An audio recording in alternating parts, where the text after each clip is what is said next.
Hello, thank you for joining us on this episode of Sports Bets for Free. My name is Scott Jenkins, your host. Just a local sports bettor here in Phoenix, Arizona, and hopefully today with our bets and your bets, it's going to be another profitable day for you. It's Monday, June 30th, Major League Baseball slate. So we get through a full Sunday, and Tariq Skubal caps off the night with a brilliant performance. So congrats, Skubal. The whole world got to watch you on Sunday Night Baseball, I guess. So national game, it's always a big deal. We get into Monday, and it's a light board, 8 games on the board, so about half the teams in action. I've seen lighter schedules, that's for sure. If you're new to our show, first of all, welcome. Secondly, we do fade or follow 4 teams in Major League Baseball, and that's where we put all of our bets, but we will give you bets throughout the card. The 4 teams we fade or follow are Cubs, Dodgers, Royals, and Orioles. We've only got 2 of those teams going in action on Monday, so the Orioles and Royals will have 2 games going on. But like I said, we'll give you plays in all 8. So first game up, Phillies at home hosting the San Diego Padres. Zach Wheeler, Michael Waldron makes his debut of the season. Normally that hasn't been too well except the last couple times out, right? Earlier in the year, every time they were getting smashed, then all of a sudden a couple guys like Scherzer made a good start on his debut. Padres are one of the worst teams in the league against 500 teams. Phillies are one of the best teams at home. That's why the Phillies are such a $2 plus favorite here. I like the Phillies quite a bit in this one. I think they get back to a little bit of home cooking here. And the Padres, who continue to ground out more than any other team I've ever seen in my life. Give us the Phillies -0.5 first 5 innings. Phillies, moneyline Phillies -1.5 for the game. All of those in that one. Next game up, the red hot smoking Pirates at home. 3-game winning streak, right? Against the Cardinals, who are playing awful damn well as well. So Cardinals just come off of a sweep in Cleveland. Now they head to Pittsburgh. Andrew Haney and Fetty in this one. So the Cardinals had been struggling against left-handers, but I will tell you, they are putting up some runs as of late against lefties. Fetty also gives up his share of runs. The Pirates offense has requested just to play the New York Mets for the rest of this season and no one else. Unfortunately, the commissioner's office said they couldn't do that, so here come the Cardinals into town. I'll be really honest with you, with the travel day and everything going on here, like the Pirates at home, +1.5 on the run line, +0.5 run first 5. I don't know if I'd play the money line here, but, you know, they're not horrible value there. And if the Cardinals' offense tames down a little bit and the Pirates' offense continues to be hot, all of a sudden, here come the Pirates. Next game up at 4:07 Eastern Time, we are in Toronto for the New York Yankees and the Toronto Blue Jays. So, Max Scherzer, Carlos Rodon, and normally you would say Rodon here, right? But I'm going to be honest with you. The way he's pitched lately, I don't know if I can. Scherzer pitched really well in his start back. The question is, do you have faith to go against him with him again? I do here. I honestly think, I don't know if the Blue Jays are going to win this thing straight up, but I do like them plus the 1.5 here. I don't know if the Yankees score a whole bunch, which is going to keep Toronto in the ball game quite a bit. So give us the Blue Jays +0.5 run first 5 innings, +1.5 for the game. Next game up, Red Sox, Cincinnati Reds. Reds get a 2 out of 3 against the Padres at home. This game, by the way, at 7:10 Eastern Time. Garrett Crochet, Chase Burns. Obviously, everybody was excited for Burns because he struck out the first 5 guys he faced. He struck out 8 in 5 innings. Awesome. He also gave up 3 runs in 5 innings. Let's not get too excited here on this one. Crochet continues to pitch well. The Red Sox are a big favorite here. The Reds do strike out quite a bit. That kind of leans into Garrett Crochet in this one. Give us the Red Sox -0.5 run first 5. Red Sox money line for the game. Garrett Crochet, 18 plus outs if you can get him there. I don't know about 18.5, but I do like 18 in that spot as well. Garrett Crochet, strikeouts are under, if you can get him at 8 plus, just where he's got to strike out 8, I'm okay at that number there. Next game up, A's and the Rays. So the A's come off a weird game where they were down big, and all of a sudden they put up 5 runs, and then the Yankees score some more, yada, yada, yada. 12-5. Tampa Bay comes off one of the weirdest series I've ever seen in Baltimore. First of all, they were up 6-0 game 1. Then they lose that game 22-8. Come back and win 11-3 in game 2, and somehow only put up 1 run on Sunday against Dean Kremer? Really? Okay. Anyway, but they are back at home. Rasmussen does pitch well when they are back in Florida against Lopez in this one. Tampa Bay, money line here, money line front 5. I don't know if I got enough gusto to go -0.5 or -1.5 here. Going to have to pay the additional juice to be a little bit on the safer side, but, definitely availabilities, I think, in that one there as well. Next game up, we got a repeat game, what we saw earlier, like last week or so, 8:05 Eastern time. Rangers, National Patrick Corbin Day. Trevor Rogers, who's pitched tremendous on his way back.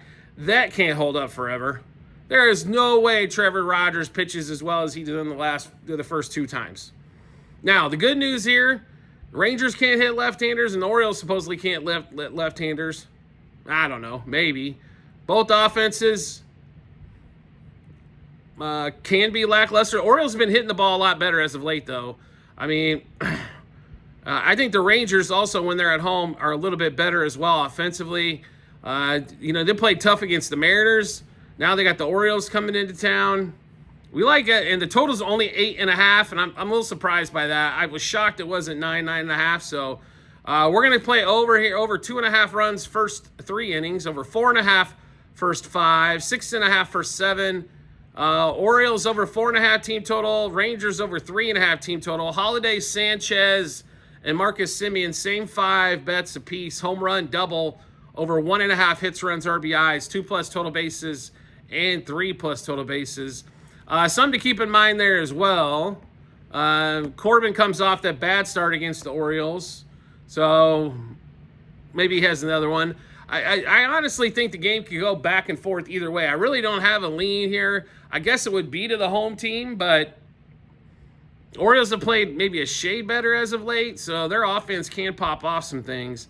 But keep in mind, we do like I said, we do like some runs scored in that game. There should be plenty of opportunities for that in that one. Next game up, 9:40 Eastern time. Diamondbacks and the Giants in Phoenix. Logan Webb, Ryan Nelson. Oh my God, Diamondbacks fans, what are you gonna do? You got swept by the hottest team in baseball right now, the Miami Marlins, who've won 7 in a row. Woo! Bullpen gave up 2 of those games. Yeah, 2. You can say Merrill Kelly gave up a 3rd. I really don't think so. He inherited runners. The bullpen gave up all 3 games. So even if your starting pitchers pitch well, they got to go 9 innings. That's how sad this case is. Logan Webb on the road, not as good as at home. So, but does he have enough to shut down the Diamondbacks offense? I don't know here. I really don't. This game's got me I'll say this, a little perplexed. The Giants can't score, but the Diamondbacks can score. It doesn't matter to who the pitcher is. So I'm going to take the Diamondbacks here as dog of the day as well in this one. So Diamondbacks, and we just pray they can hold on. Diamondbacks money line for the game. Diamondbacks +1.5 as well. I think is excellent value here. I don't know if you really got to score that much against the Giants.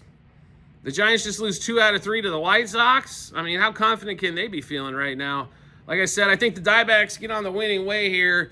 I would tell you this, if you can play at a book that has the Diamondbacks for the first 7 innings, that's where I'd rather play, right? Because the 8th and the 9th, God knows what's going to happen with that bullpen. All right, then we get into the nightcap. Royals and the Mariners in Seattle. George Kirby, Michael Wacha.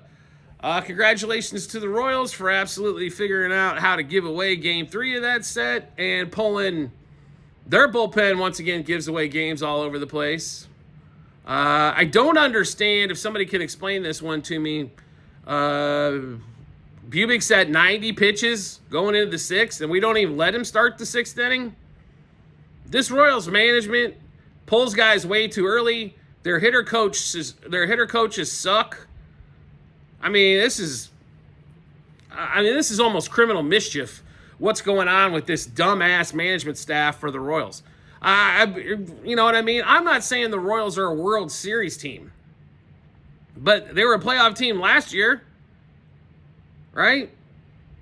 Are we really that far off of the team you had last year? I don't know. Not really. Not pitching wise, not starting pitching wise. They didn't improve the bullpen at all. And maybe they did with two pieces. I apologize for that. Ursig and Estevez. The problem is the rest of the bullpen's so shitty, you can't even get to Ursig or Estevez. Right?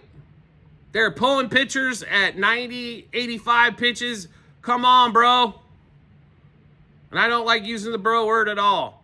Let the dude pitch to 100 at least. Pull him out in the middle of the inning. It's not the worst thing in the world. And once again, Angel Zerpa gives up more runs. It just proves that there's not enough bullpen arms in this world that Angel Zerpa still has a job in the bullpen of the Kansas City Royals, or they're just that dumb. They go, well, look at his ERA numbers. I don't care about his ERA numbers.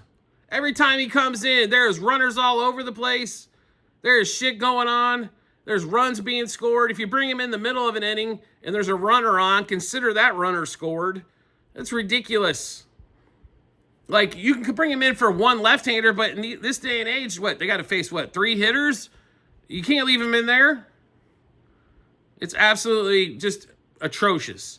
Mariners, they've been playing okay. You know what I mean? Their bullpen hasn't absolutely destroyed themselves as of late. Too bad, you know what I mean? Cole Riley slowed down a little bit after hitting, 5 home runs in 4 days, but I do like the Mariners in this spot here. As the Royals will figure out a way not to score and do something stupid pitching-wise, which gives us multiple outs. So Mariners money line, minus 1.5, 2.5, 3.5 on the run line. Mariners over 3.5 team total. Mariners minus a half a run first 3, 5, and 7 innings. Julio Rodriguez and J.P. Crawford, same 5 bets apiece. Home run double over 1.5 hits, runs, RBIs, 2+ total bases, 3+ total bases on that one there. All right. We just went through a bunch of bets. How to get a chance to take a look at those bets? No problem at all. We've got them posted in multiple spots online. TikTok, YouTube channel pages as well at the end of every episode on YouTube. It's a link to our Google Sheets, docs.google.com/spreadsheet, bunch of other stuff behind it. Click on the link. Go scroll down to June 30th. Be able to see all of our bets, what juice we got those at, how many units we wagered, what book we placed them at as well. Do you like the content you're seeing here and want to see some more? We'd love to have you along for the ride. All you need to do is hit follow or subscribe, depending on the social media platform you're watching us on. And we'll show up in your follower subscriptions tab. Last day of introductory pricing for the Discord, June 30th. July 1st, it goes up nearly tenfold on this one. So trying to give you guys the last warning. Last time to get in on the cheap here. You will be grandfathered that price in. As long as you stay paid active in the Discord, you will continue to pay that price while everybody else is paying a lot more. So get in now. Subscribe to us through TikTok. Once you do, we will send you the Discord invite. This is the last day of it. I ain't joking. Don't come to me on July 1st and say I want to get on that price. We're not going to do it. Simple as that. You're getting so much more value than on any other Discord I've seen. It's unreal. So, once again, to join the Discord, subscribe to us on TikTok. We will We will send you the Discord invite to get you on there, and you will be all hooked up as well. We do appreciate everybody's support as always, and we look forward to seeing you on our next episode.